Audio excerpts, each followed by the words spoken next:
Hello बच्चों, let us read the question. For a given surface, Gauss law is stated as E dot ds integral over a closed surface is equal to 0. From this we can conclude that. तो हमें यहाँ पे 4 option दिए हुए हैं, उनमें से हमें सूटेबल वन चूज़ करना होगा। तो सबसे पहले हम की कॉन्सेप्ट समझ लेते हैं। यहाँ पर की कॉन्सेप्ट, इस क्वेश्चन के अंदर की कॉन्सेप्ट होगा वो होगा, एक तो फ्लक्स हो जाएगा और दूसरा हो जाएगा गॉस लॉ। तो सबसे पहले हम फ्लक्स समझते हैं। फ्लक्स होता क्या है? फ्लक्स होता है number of electric field lines crossing through a particular area. तो लेट अस सपोज हमें इलेक्ट्रिक फील्ड दिया हुआ है, this is the electric field और ये सरफेस एरिया दिया हुआ है जिसके थ्रू इलेक्ट्रिक फील्ड पास हो रहा है। This is the area vector D S, it is making an angle theta with the electric field lines. तो हम इसको इलेक्ट्रिक फील्ड लाइंस की डायरेक्शन में डी एस कितना हो जाएगा, एरिया वेक्टर हो जाएगा, ये हो जाएगा D S cos theta. So as per the definition flux लिखा जा सकता है। फ्लक्स क्या होता है? Electric field lines crossing through a particular area. तो हम इसे लिख सकते हैं E dot E D S cos theta, जिसे हम लिख सकते हैं ई डॉट डी एस। ये फ्लक्स हो गया। Now let us understand what is Gauss law. Gauss law क्या होता है?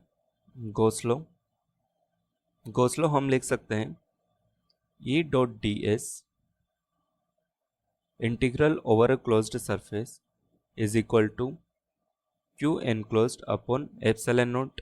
यह हमारा गॉस लॉ हो गया। और जो हमने फ्लक्स का फॉर्मूला लिखा है उसे ही हम यहाँ पर भी लिख सकते हैं।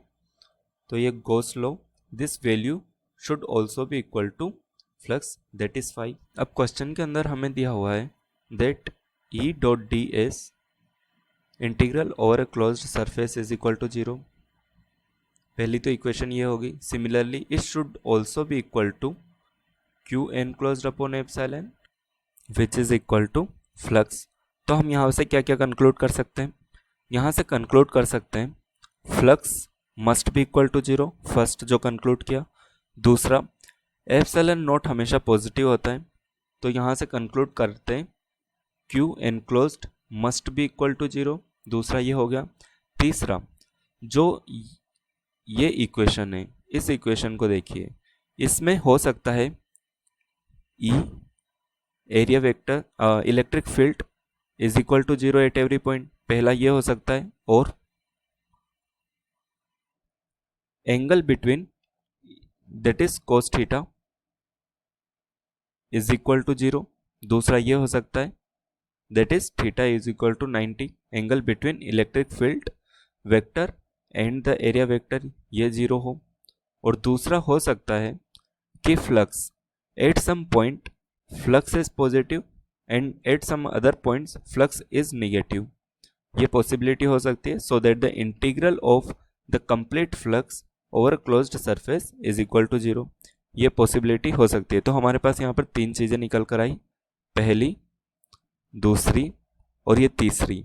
इनमें से कोई सा भी एक पॉसिबल हो सकता है। Now let us see the options. पहला, E is necessarily 0 on the surface.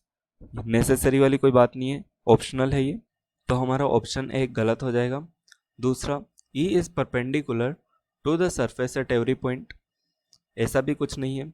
यहाँ पे हमने देखा है this is also an optional thing, ऐसा जरूरी नहीं है कि ये हमेशा सब जगह परपेंडिकुलर होगा। तो हमारा ऑप्शन 2 भी गलत हो जाता है, बी भी गलत हो गया। Second, the total flux through the surface is 0, ये पॉसिबिलिटी हो सकती है। And the flux is going out of the surface, ऐसा भी नहीं हो सकता। हमने यहाँ पर देखा है flux can be positive and can be negative, that is it is going out of the surface और it is coming inside the surface, दोनों हो सकता है और दोनों का इंटीग्रल मिलाकर 0 हो सकता है। इसलिए हमारा ऑप्शन डी भी गलत हो गया।